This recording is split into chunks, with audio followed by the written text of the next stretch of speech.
We're back here, second half of the hard-hitting game probably you're going to see. Sarasota wanting to come here and win against this Lakeshore team, 28-24. You're on xable.com.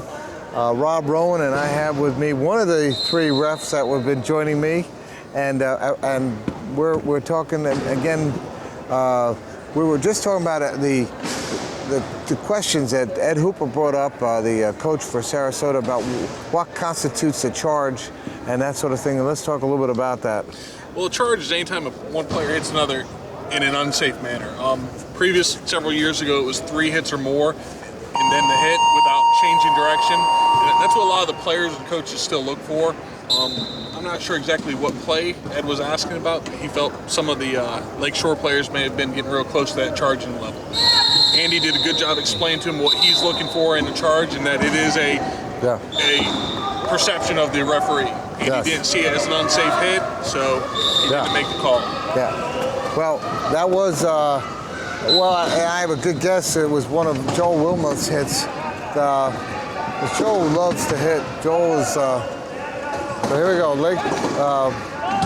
Dave Jenkins with the ball. Hoveron who gets possession this time, and that means they also, unless there's a turnover of some sort, they will not get possession at the beginning of the fourth quarter. We'll see.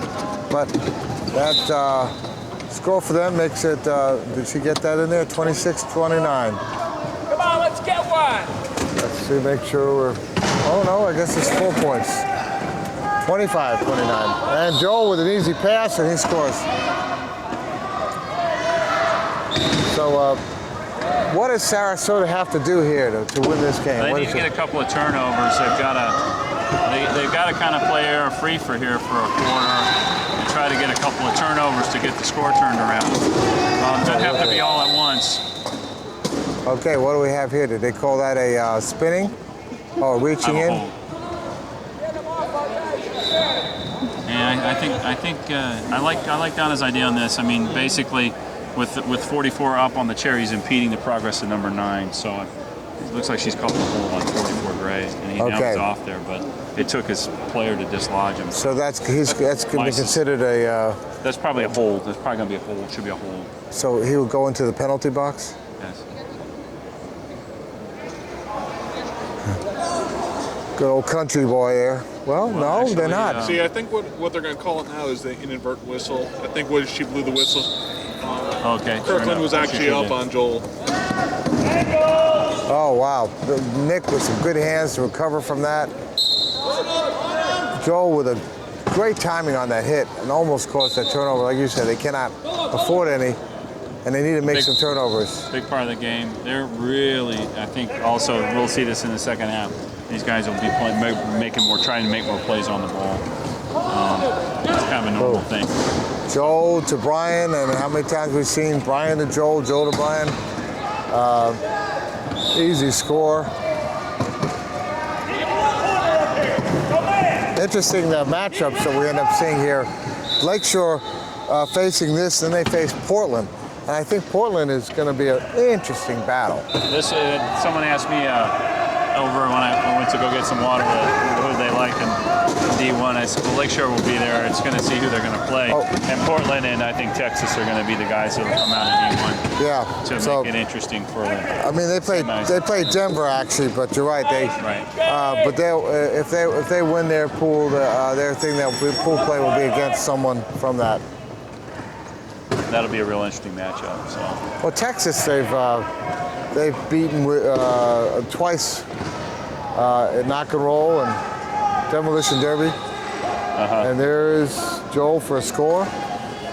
32-27, 5 points. I see that instead of it going down, it's going back up. So. I know. Nick. Ooh, nice. Nick not stopping. No. Big part of that. Pass to Mike. Beautiful pass to Mike Whitehead. Yeah, he right straight across Brian, and Brian had his hands up at that moment. It would have been, he would have had a hand on it. Yep. But, that was Nick's timing. Yeah. Here they come. Joe with good push. Not much you could do there. staying up 5 with 5 minutes and 46 in the third. And Mike Whitehead.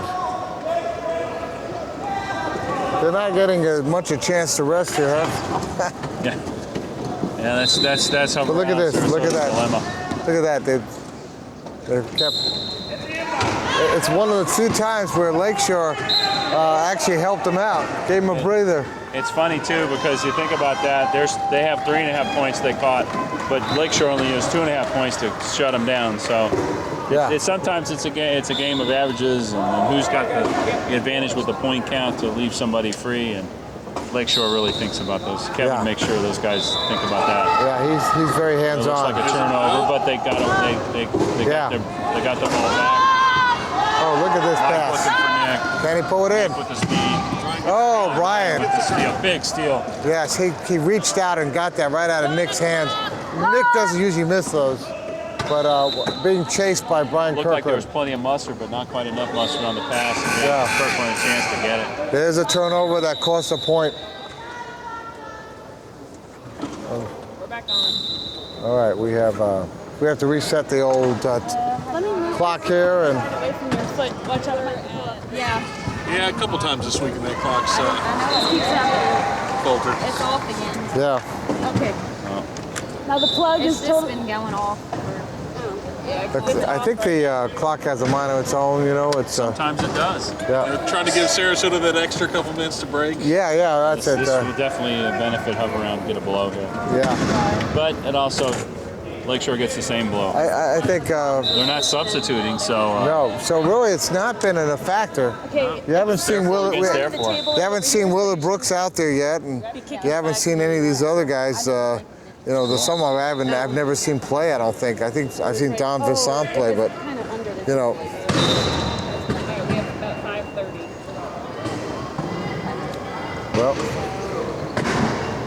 35-29, about 5:30 left. And we have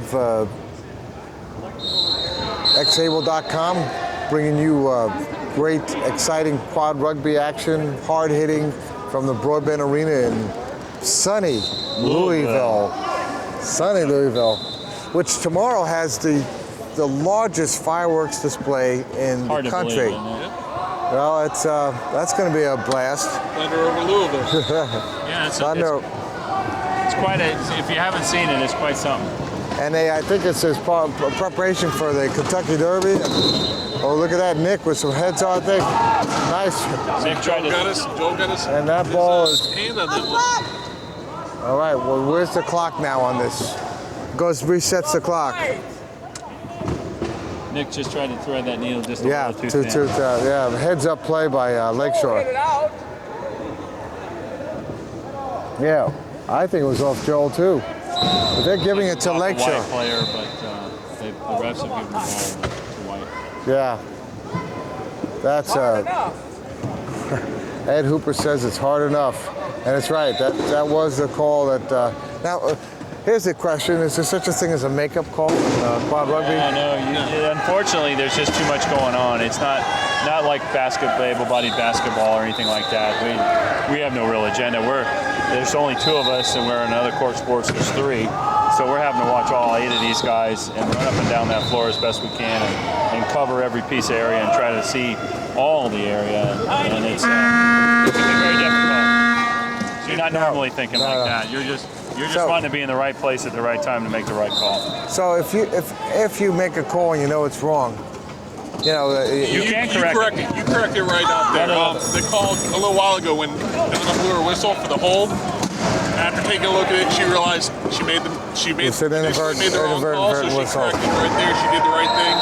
And she conference with her partner, and I think that's we consider that kind of ref 101 to get in there and you got a question, talk to your other partner and see what you got going. What does this mean? It's a referee's timeout. They're stopping the game. Usually it's equipment. Equipment timeout. Okay. 99% of the time, the referee's looking for my time. It's to get the chair right for the player that needs a tire. And is it strenuous going up and back? It's after, I don't know, I guess I've been at it 18 years. I'm 51 years old and I've got about 1,400 games in my legs, and I know I don't run nearly as quickly as I used to. And we had a fitness test this morning. I had the flu. I wasn't quite as happy with my result, but we actually do test agility and fitness and aerobic capacity. And So you're recovering from the flu? yeah, so I'm fine now. But Yeah, but it takes that it little. took 2 weeks. It took 2 weeks to get over it. So Yeah. Oh, look at most Joel officials backing in. in the winter have been having this kind of thing. So Oh yeah, well I had it too. our fitness test didn't go quite as well as we all wanted to, but we went out there and we kind of got a baseline, and we do it every year, and that's how we keep an eye on our fitness. With Dave Jenkins being squashed there, down by 6. Another over long on. arm kind of guy though, doesn't seem to panic too much in pressure. They're one of their real Look at ball that. handlers. Yeah.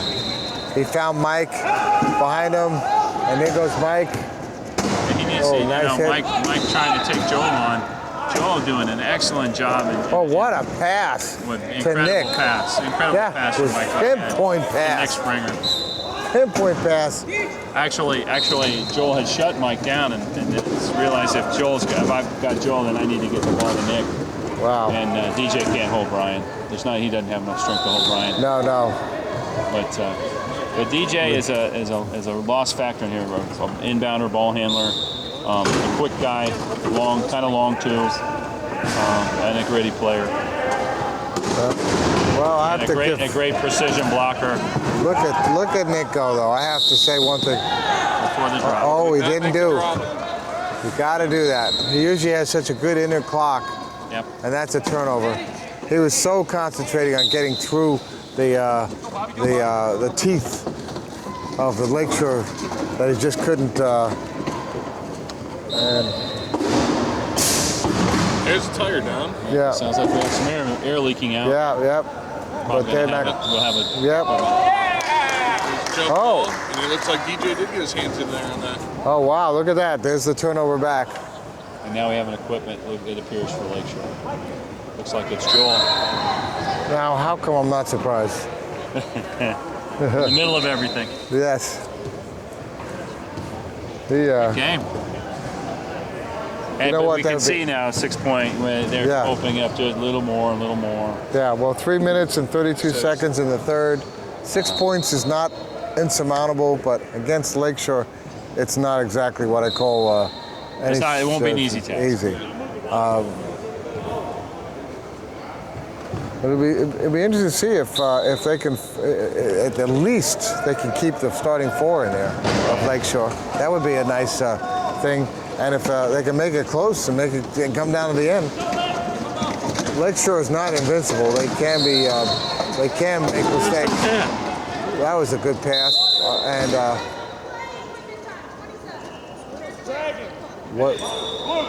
What are they calling Joel? Another equipment call for Joel. Looks like his tires. May not have gotten his wheel quite right Uh-huh. on that initial equipment timeout. Do you And ever the have a offensive player turned away, so the ref. So, right.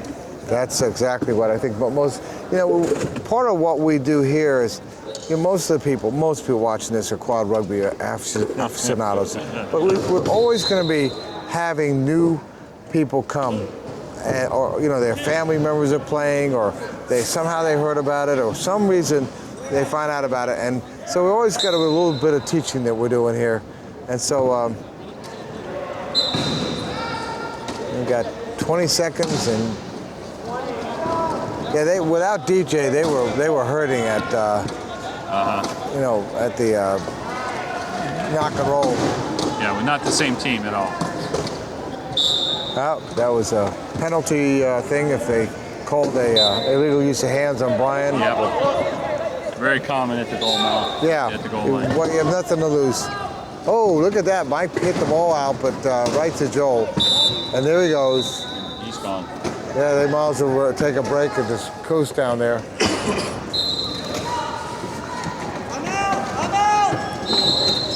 He is so tough. Yeah, well, here we have the low point battle here in the back. You guys Yeah, can't see it, but Rick. Eddie Crouch, ex-Paralympian and world-class player, three-time national Rick Marshall going at it. Yeah. As we can see, the .5's coming back in. Eddie has a real penchant of holding people out and getting the play now. He's made a block on Mike. Clock is going down. Good Mike. timeout. Good timeout there. That's, I think that Looks like gets you him only down had to about a 2. second till, Yeah, good get over that timeout. half-court line, so good call by Mike. Right on it. Now, being you're from Tampa, you mentioned Rick Marshall. Rick and I were trying to communicate with somebody at the Coloplast tournament who came over with incense, burning incense, and wouldn't leave us alone. A famous Brian Sterner, the infamous Brian, who's, I don't know if you know, was thrown out of a chair at when he was being booked at the Hillsborough Sheriff's jail there. Orient Road. Orient Road. I don't know. Famous now. I don't know what he said or did on his part, but he evidently did something, because they don't just throw you out of a chair for no reason. No, but I do know. It doesn't that, make it okay. No, another person came forward in a wheelchair and said this had happened to them as well. So, the sheriff of Hillsborough County, David G, was very beside himself. And humbly apologized and tried to. They're having an independent investigation of that jail. So. Yeah, they've come up with a few other things, but you know what? I hate to say this, but you don't show up in a jail if you're for the most part, unless you've gotten something going on, and and sometimes people get into a dark hole, and then everybody around them gets into that dark hole, and it's always a shame, because sometimes you feel that it just sucks people into that black hole. Okay. What do we got going on here? As Jody was just telling me, the 2 quad amps were getting into it good. Jody, what happened there? I'm not for sure, actually. I just was laughing at the fact that it's nice to see these 2 quad amps play each other, because they're very... But so they're doing a little trash talking? Is that what you're saying? Yeah, this is. And I think there was an illegal use of hands call made on Nick there. Well, you know what? He may have hacked Bobby. I mean, some of these that's a things they cover their limbs with can be very hard. They can hurt. And I think Nick's are a little softer than Bobby's, but Nick doesn't have anything but the armbands on there. Right. Well, that's a turnover that hurt him. Turnover. They're back within 6 again, but big hill. The 7-6 thing is gonna. You want 6-5 is not 7-6, you know. I don't know. This seems maybe a good strategy for Hoveround right now is to get back into the key and try to hold them as best they can, and play some defense and not try to burn themselves out on the press. Maybe. Yeah, they've got a long weekend. A long weekend, and this game is not really close. They still have another quarter in this game as well. Oh, there's a turnover, and that's gonna hurt. But this may be. Now we're seeing wheels are starting to come off a little bit here. Yeah, I think so too. What was that, Jody? I wonder if we'll see the Twin Towers come You mean Willard Brooks? Yeah. That would be fun. That was the original Lakeshore Dream Team, those 2 guys out there. Nick, In fact, good they hands. played together, Trey, before most teams press. Well, that was the key defense of all key defense. You couldn't get back over those 2 guys. Back in the day in the Valdosta Cup. Oh, nice. Nice. Well, you know what? I think that's what Joel kind of broke up when he came and started playing, because, otherwise you would be seeing Willard out there more. I wouldn't be surprised if once we get a couple more points spread that Kevin starts to sub his guys in, give everyone a break. Well, we're down to the end of the 3rd period. We have 46 seconds left, and we're coming down to, and I think Hoveround would like to keep on scoring. Oh, nicely done. Mike Whitehead was a really nice cut to the goal. Yeah. He threaded that little bit of a opening there, and just 7 points down. And they have the ball. And they have the ball. They're going to be down by 8. His arm wedged under there. Yeah. 20.7 seconds left. Hoveround would like to end this this 3rd period with a score here, because they need to. They need to get a stop or 2 so they can stop some of this scoring. Look at how tough they make it. They've got 9 seconds left. They need this goal. Nick, oh gosh. And Lakeshore that's may be it. able to Lakeshore's capitalize going on to this. score 1 with, second. no, they're not going to score. Not No quite. goal, no goal. And at the end of the third period, 44-36, Lakeshore is starting to dominate. And we'll be right back in just a short minute. Rob Rowan with xable.com and the three refs.